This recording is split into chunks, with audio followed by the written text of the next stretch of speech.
बिहार विधानसभा चुनाव से पहले महागठबंधन के साथ साथ एनडीए में भी घमासान मचा हुआ है।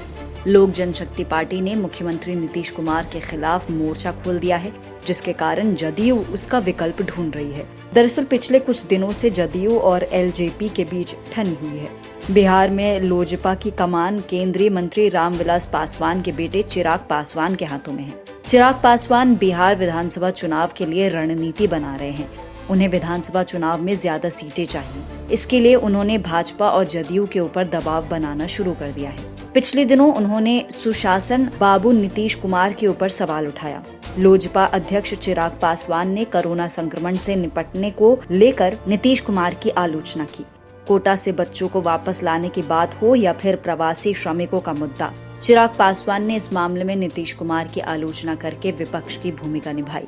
यहाँ तक कि हाल में जब लोजपा के मुंगेर जिला अध्यक्ष राघवेंद्र भारती ने कह दिया कि एनडीए अटूट है, तो चिराग ने उनकी छुट्टी कर दी। चिराग पासवान के इस रुख के कारण नीतीश कुमार अब लोजपा से खफा हैं। उन्होंने राज्यपाल से मनोनीत किए जाने वाले 12 एमएलसी को लेकर पासवान की दावेदारी खारिज कर दी। लोजपा इसमें से कम एक सीट चाहती है, जबकि नीतीश कुमार ने साफ तौर पर मना कर दिया है। उन्होंने जदयू के 7 और भाजपा को 5 सीट देने का फॉर्मूला दिया है। हालांकि नीतीश कुमार ने कहा है कि अगर भाजपा चाहे तो अपने कोटे से लोजपा को सीट दे सकती है, लेकिन जदयू अपनी सीट नहीं छोड़ेगी। लेकिन भाजपा नेताओं को लगता है कि अगर विधान परिषद में लोजपा को अपने कोटे की सीट देते हैं, तो विधानसभा चुनाव के दौरान भी लोजपा को अपनी सीटें देनी होगी। दूसरी ओर कांग्रेस के नेता पासवान को महागठबंधन में आने का न्योता दे रहे हैं। पिछले दिनों कांग्रेस के बिहार प्रभारी शक्ति सिंह गोहिल ने कहा कि रामविलास पासवान को एनडीए में रहने से नुकसान होगा और अगर वे महागठबंधन में शामिल होना चाहते हैं तो उनका स्वागत किया जाएगा। कांग्रेस के अलावा महागठबंधन की दूसरी पार्टियों ने भी लोजपा को ऑफर दिया है। इसे लेकर जदयू प्रमुख नीतीश कुमार ने भाजपा के सामने लोजपा का विकल्प रखा। उन्होंने लोजपा की जगह जन अधिकार पार्टी के नेता पप्पू यादव को एनडीए के साथ लाने की योजना बनाई है।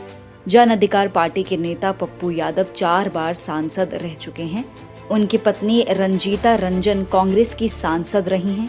पप्पू यादव ने शरद यादव जैसे दिग्गज नेता को हराया था। राजद से निकाले जाने के बाद उन्होंने अपनी पार्टी बनाई, जिसके बाद उन्होंने अपना आधार बढ़ाया। कोसी क्षेत्र में उनकी राजनीतिक जमीन काफी मजबूत है, लेकिन अपनी पार्टी बनाने के बाद उन्होंने बिहार के हर क्षेत्र में पार्टी के संगठन को मजबूत किया है। बिहार में बाढ़ के समय पप्पू यादव लोगों की मदद को आगे आए थे, जिसका फायदा भी उन्हें मिल रहा है। इसके अलावा पप्पू यादव का सबसे बड़ा आधार उनका यादव वोट है। लालू प्रसाद यादव के कोर वोट बैंक में सेंधमारी करने में पप्पू यादव की पार्टी अहम भूमिका निभा सकती है। इसके कारण नीतीश कुमार ने रामविलास पासवान की जगह पर पप्पू यादव को एनडीए का हिस्सा बनाने की योजना बनाई है। पिछले दिनों बिहार भाजपा के प्रभारी भूपेंद्र यादव ने नीतीश कुमार के साथ मुलाकात की थी, जिसमें बिहार चुनाव पर चर्चा की गई। इससे पहले चिराग पासवान ने भी भूपेंद्र यादव से मुलाकात की थी। अब तक भाजपा किसी भी तरह से एनडीए को एकजुट रखने की कोशिश कर रही है, लेकिन यह तो तय है कि भारतीय जनता पार्टी किसी भी हाल में लोजपा के कारण नीतीश कुमार को नहीं छोड़ सकती है। ऐसे में नीतीश कुमार ने भी एक विकल्प दे दिया है। अगर चिराग पासवान इसी तरह नीतीश कुमार के खिलाफ बोलते रहेंगे तो रामविलास पासवान का मंत्री पद भी जाएगा और लोजपा के बदले पप्पू यादव की जन अधिकार पार्टी को एनडीए में शामिल किया जाएगा। पप्पू यादव ने भी सारे विकल्प खुले रखे हैं। वे महागठबंधन का हिस्सा नहीं बनना चाहते हैं, लेकिन प्रशांत किशोर से उनकी मुलाकात हुई थी। यहाँ तक कि यशवंत सिन्हा ने भी तीसरे मोर्चे में पप्पू यादव का साथ मांगा है, लेकिन पप्पू यादव की पहली पसंद एनडीए है। अगर चिराग पासवान का मिजाज नहीं बदला तो पप्पू यादव के लिए रास्ता आसान हो जाएगा और विधानसभा चुनाव में उन्हें एनडीए का सहयोगी बनने का मौका मिल जाएगा। अगर आपको हमारा वीडियो पसंद आया हो तो इसे लाइक करें, इस चैनल को सब्सक्राइब करें और हाँ, बेल आइकन भी दबाएं ताकि आप तक हमारे वीडियो की नोटिफिकेशन पहुंचते रहें। हमसे जुड़े रहने के लिए अपने सुझाव हमें कमेंट बॉक्स में देते रहें। हमें आपके सुझाव का इंतजार रहेगा।